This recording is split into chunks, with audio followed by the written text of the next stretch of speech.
In the last podcast episode I aired, I talked about the 7 key steps that you need to do to prepare for when you're navigating divorce. Okay. So if you haven't listened to that episode, please go check it out. It's podcast episode number 186, titled Divorce 101, 7 Essential Steps to Prepare. And I'll put the link down in the show notes. And I also had a free guide that went along with that episode. So if you want the free guide that lists all those steps with everything that I talked about on the episode, then you can go to tanyacarter.com/blueprint. Now, here's the thing about those steps, because I want to go back a little bit. Okay. When it comes to being intentional about preparing and implementing those steps, there is a skill within you, meaning that this skill comes from within, that you are going to have to develop along this journey. Okay. When you're preparing and you're going along this journey, there's a skill that you are going to have to develop. And that is the skill of self advocacy, right? That is what it is. It is a skill of self advocacy. You are going to have to learn how to advocate for yourself during this process. Okay. And why is this important? Because when it comes to making informed decisions about your life, no one knows what's best for you better than you. Okay. And if you do not take an active role in defining what that is for yourself, you risk allowing everyone else to make all the decisions for you. And when it comes to self advocacy, this is now about claiming a seat at the table over your own life now. Okay. It's about being involved and being an active participant in the decisions that's going to have a major impact over the shaping of your life going forward. And when it comes to navigating divorce, it is really important to know that your decisions matter. They really do, because the choices that you make in this season will have a lasting impact on your next chapter for yourself and your children. And it's really important for you to get that, right? Because sometimes I think recognizing that your decisions matter now can be challenging to understand for a lot of reasons. Because when you're in the midst of it all, when you're in the thick of all the emotions as well as the uncertainty, seeing the bigger picture can feel very impossible and very unreachable right now. Okay. And when that's the case, making the best decisions for the long term can feel very blurred. Now, here's the thing too. I gotta be honest about this too. Maybe this is hard to understand because you've always felt unheard, right? You've always felt dismissed. Maybe you've never been as confident in standing up for yourself. And the thought of advocating for yourself right now can feel very intimidating. Or maybe you've second guessed your needs for so long that you're not even sure what they are anymore. So your self trust in yourself is severely compromised. Maybe you've always attempted to keep the peace. Maybe that's always been your thing. I just want to keep the peace, even if it meant disrupting and disturbing yours. Because when people want to move like that, they don't want to ruffle any feathers. So they just let everything slide. Or maybe you've always avoided the hard conversations. Maybe you've always said yes to things you wanted to say no to. Maybe you've always stayed silent instead of speaking up for yourself because you don't want to come across as difficult. Or maybe asking for what you need has become a lost art. Or maybe something that you've never practiced in your life. So the thought of asking for what you need now feels very selfish. However, if your desire is to prioritize your well being, to safeguard your quality of life, to do what is best for your children, to prevent regrets later on, to ensure that your voice is heard and respected in your decisions, to navigate this transition with clarity and courage, and to have an active role in shaping your next chapter, then you must develop the skill of self advocacy, because you cannot step into your full power without first showing up for yourself. Okay. And that's very, very important. Now, here's what I want to talk about when it comes to self advocacy, because there can be some things that can get very misunderstood when you tell people you need to stand up for yourself. You got to advocate for you. So I want to talk about that, because there's a way you do it, right? There's a strategy to advocating for yourself. And so we don't want to take the word advocating for yourself for something that it isn't. All right. And so one of the things that can get very misunderstood when indicating that a person should advocate for themselves in the divorce process is that advocating for yourself means fighting for everything. Okay. And advocating for yourself does not mean making every issue a battle or fighting over every detail. That is not the exchange here. That is exhausting work. Okay. This is about making informed and strategic decisions that align with your long-term well-being. Sometimes self-advocacy can be mistaken for getting even. You know, advocating for yourself in the divorce process is not about revenge. It's not about payback or even wanting the other person to suffer. That's not what it is. That's not the energy that you actually want to lead with, okay? Because that is the kind of energy that actually will prolong the process. It will prolong it legally, financially, emotionally, and mentally. Like, you can really spend years and thousands of dollars in court, all because the desire to win has become the driving force behind every decision. You can also find yourself being in this cycle of going back and forth with your ex because the need to get even overrides your need for emotional freedom. Not to mention that when your choices are being fueled by revenge rather than strategy, you actually risk making the choices that are in the best interest for yourself as well as your children. So, getting even is not the energy for advocating yourself. Securing peace and stability is, okay? Self advocacy is also not about being confrontational and combative. Now, this can be a tricky one. I'm going to tell you right now, it can, because here's the thing. On one hand, advocating for yourself requires you to speak up for yourself. That's the truth. However, this will actually never work well for those who desire for you to remain silent. Always remember that.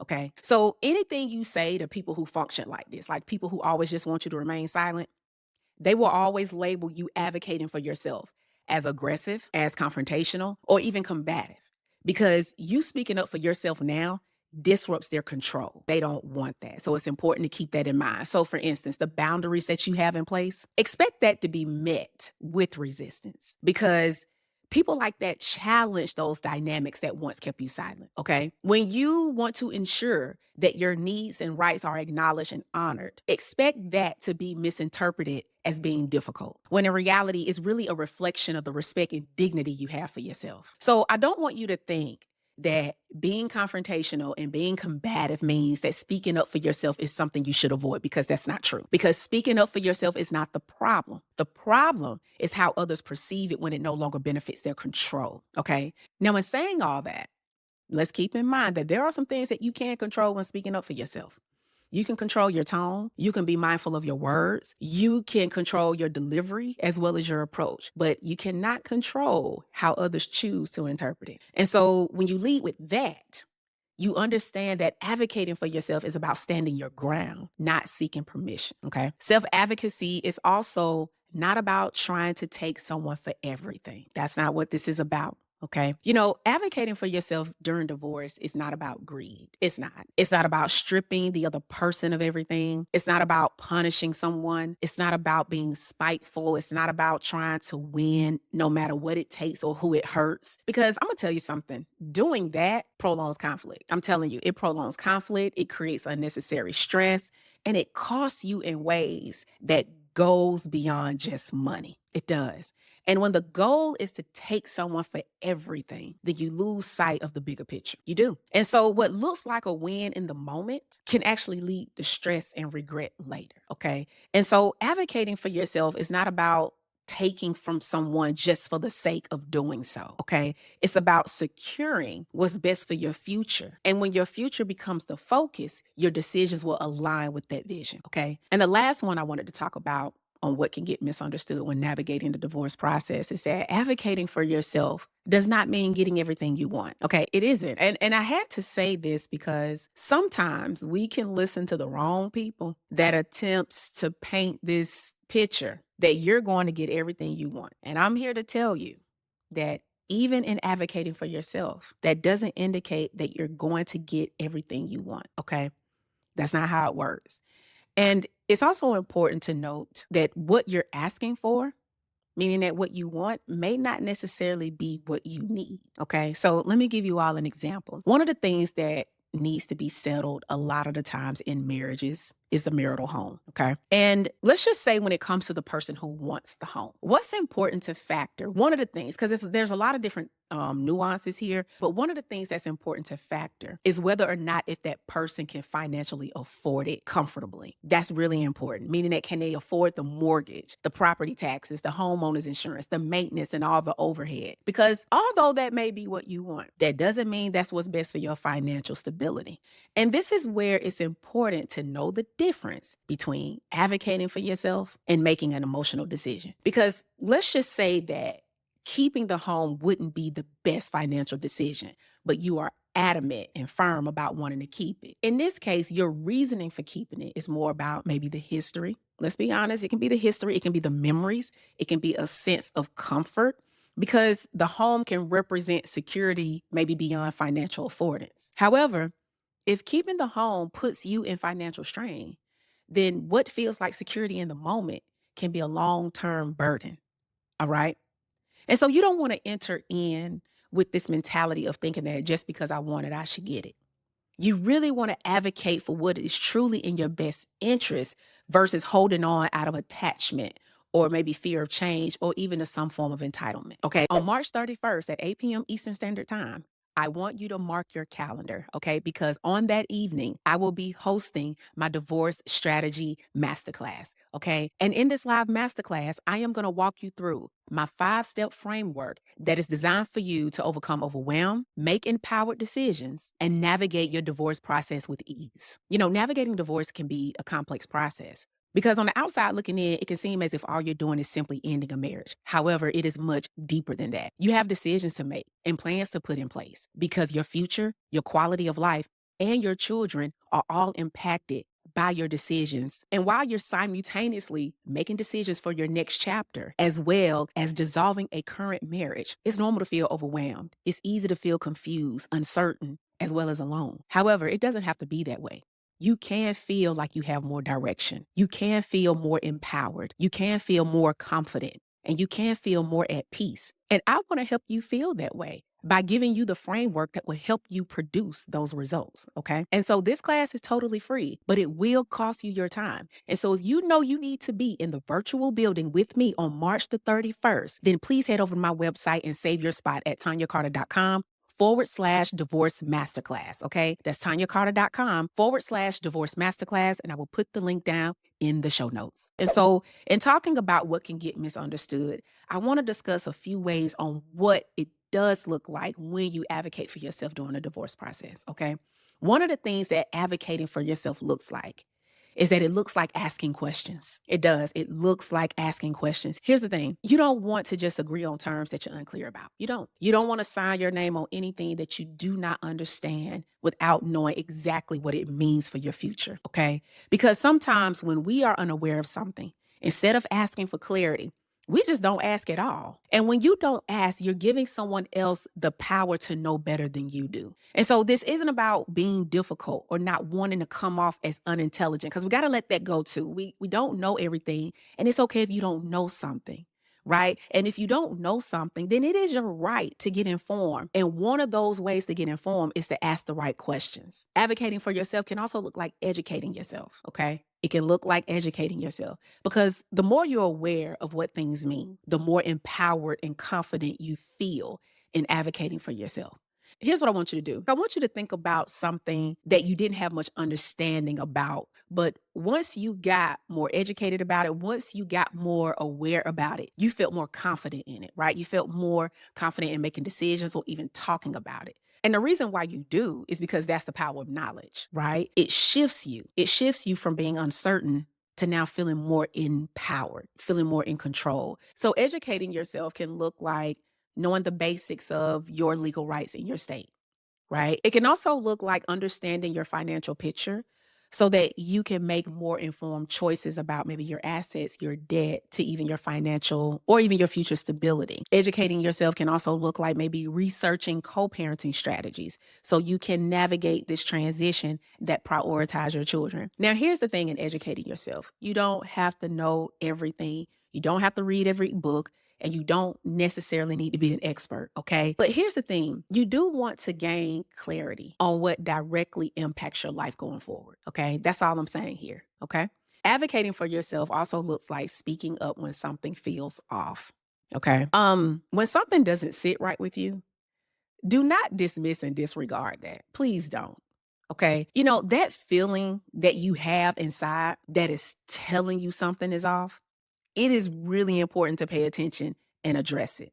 Okay. And this is where I think for people who have difficulty doing this is where maybe the self-trust may have been severely compromised. Because if you spent years or even decades second guessing yourself, if you never voice your concerns, if you've always been the person to prioritize other people's comfort, even if it required you being uncomfortable, speaking up just does not feel natural because that's just not your normalcy. However, advocating for yourself requires you to start acting on what you know deep down to be true, even if it feels unfamiliar or uncomfortable. Okay. So, like if something doesn't feel right, just pause and question it, right? That's very important. If a decision feels forced, then give yourself permission to kind of push back for a second and say, you know what, I need time to review this before I make a decision. Or you can say something like, you know what, I don't know if this would work. What other options do we have to explore? Okay. If your co parenting arrangement doesn't align with your child's best interests, speak up and propose maybe other solutions that do. If someone dismisses your concerns, remind yourself that your voice matters and continue to stand firm. Now, keep in mind, this will bother those who benefit from your silence. Remember that, because I talked about that earlier. However, it's important to remind yourself that when it comes to the decisions that shape your life, you are the one who has to live with the outcome. Okay. Advocating for yourself also involves you being emotionally grounded. Okay. When you begin to react on your emotions alone, all rationale and logic goes out the window. It does. And when this happens, it clouds your judgment. You find yourself reacting rather than responding. You don't approach decisions objectively. You do it impulsively. And seeing the bigger picture becomes blurred, which causes you to make decisions on a temporary emotion rather than long term stability. And being able to have a handle on your emotions while making decisions is not as simple when navigating divorce. I'm just going to keep it real with you because you're not just making legal decisions or parenting decisions or financial decisions, right? You're also grieving the loss of your marriage. And being able to validate your emotions while also not allowing them to manage you or control you is a skill that requires awareness and intention. And so being emotionally grounded does not mean to ignore or suppress your emotions. That's not what it means because it is really natural to have different feelings. It's like a roller coaster, right? You're going to feel hurt. You're going to feel disappointed. You may feel discouraged or defeated, overwhelmed, angry, humiliated, embarrassed, or even some form of resentment there.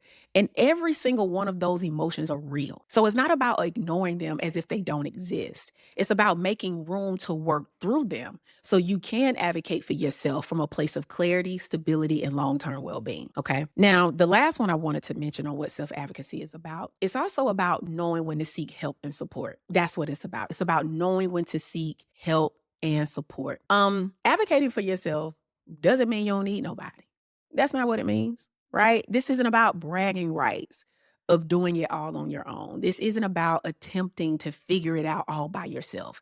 This is about knowing that having the right help helps you advocate for you. That's what it means. So you don't have to necessarily DIY this process, okay? I don't want you to think like that.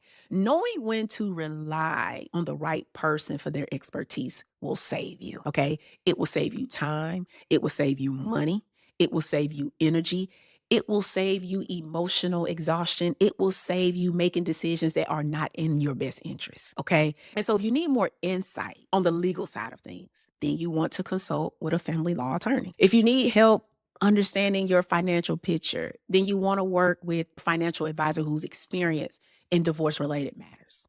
Okay. If your emotions are clouding all rationale and logic, and you need emotional support and practical guidance on managing the divorce process, then you may want to get with a therapist and a coach who specializes in divorce to help you.